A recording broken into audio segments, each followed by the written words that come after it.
மீனெல்லாம் வாங்கி மசாலா தடவி வைக்கிறதுக்கே 1 மணிக்கிட்டே ஆகிடுச்சு. அதுக்கப்புறம் லஞ்ச் பண்ணலாம் அப்படின்னு சொல்லி சாதம் வச்சுட்டேன், களத்துக்கு பருப்பும் வச்சுட்டேன். இந்த வீல்ஸ் வந்துட்டு வாங்கினேன், ஆனால் புரிய மாட்டேங்குது. என்ன சைஸில் இருக்கோ அதே சைஸில் தான் புரிஞ்சு வருது, ஆனால் முறுமுறுன்னு இல்லை, ஒரு மாதிரி கடிக்க முடியாத அளவுக்கு இருக்குது. சரி, ஒரு வேளை வேக வச்சு பொரிச்சோன்னா மேபி வரலாம் அப்படின்ட்டு ஒரு யோசனை. சரி, அதையும் தூக்கி குக்கரில் வச்சுட்டு களத்துக்கு பருப்பும் வச்சாச்சு. பருப்பு சாதம் எல்லாருக்குமே வந்துட்டு இந்த சாப்பாடு சாப்பிடும்போது ஒரு உருண்டை, எல்லா நேரமும் கிடையாது, இதை ஒரு சில சமயம் உண்டு.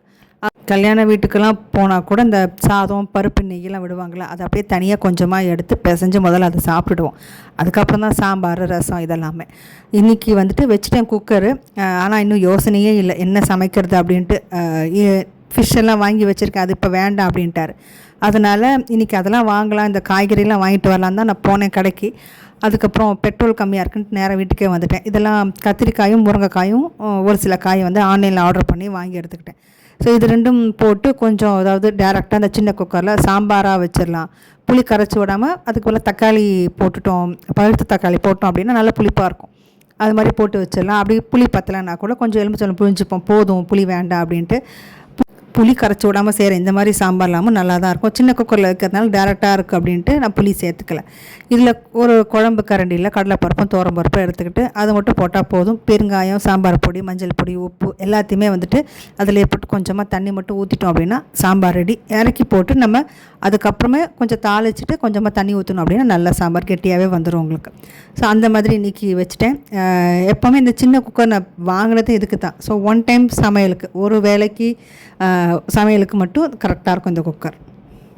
எங்கள் வீட்டில் இப்போல்லாம் சாதத்தோட அளவு சாப்பிட்றது வந்து குறைஞ்சிக்கிட்டே தான் வருது, காய்கறியோட அளவு வந்து கூடிக்கிட்டே தான் இருக்குது. முன்னெல்லாம் ஒரு வெத்த குழம்போ இல்லை மீன் குழம்போ இருந்ததுன்னா நல்லா 2 தடவை சாதம் போட்டு நாங்களாம் சாப்பிடுவோம். இப்போல்லாம் அப்படியே அது ஒரேடியாக விட முடியல. அதனால் கொஞ்சம் கொஞ்சமாக அப்படியே விட்டு இப்போ நிறையாவே நான் குறைச்சிட்டேன். இப்போ அந்த பிளேட்லேயே பார்த்தோம் அப்படின்னா கொஞ்சம் தான் வந்து ஏதாவது ஒரு சாதம் இருக்கும் சின்ன கிண்ணத்தில், மித்தபடி நிறையா காய், கூட்டு, பச்சடி, இந்த மாதிரி சாலட் இப்படி தான் இருக்கும். இதுவும் வந்து ஓரளவு வேக வச்சு எடுத்துட்டேன். ஆனால் பொரித்தோம் அப்படின்ட்டா 1-2 தான் பொரியாமல் இருக்குது, மித்ததெல்லாம் நல்லா பொரிய ஆரம்பிச்சிருச்சு. ஒரு ரைஸ் எல்லாம் எடுத்துக்கிட்டு அதுக்கு தகுந்தபடி வேலையும் இருக்கணும். வீட்டில் ஒரு சில நேரம் தான் வந்து வீட்டு வேலை கூட இருக்கும், ஜாஸ்தி இருக்கும். மித்தபடி கையோட கையோட பாத்திரம் தேய்க்கிறது, வீடு க்ளீன் பண்ணி வைக்கிறது, இந்த மாதிரியெல்லாம் வேலையெல்லாம் அப்பப்போ நடந்துடும்.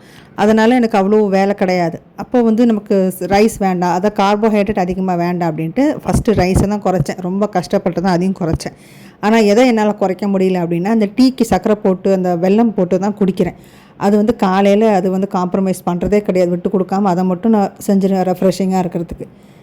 இந்த ஃப்ரேம்ஸ் கூட என்னோடய யோசனை கரெக்டாக இருக்குமோ அப்படின்ட்டு தெரிஞ்சுக்க தான் இந்த மாதிரி பொரிச்சு பார்த்தது. ஏன்னா இன்னொரு பாக்கெட் ஒன்று பிரிக்காமல் அப்படியே இருக்குது.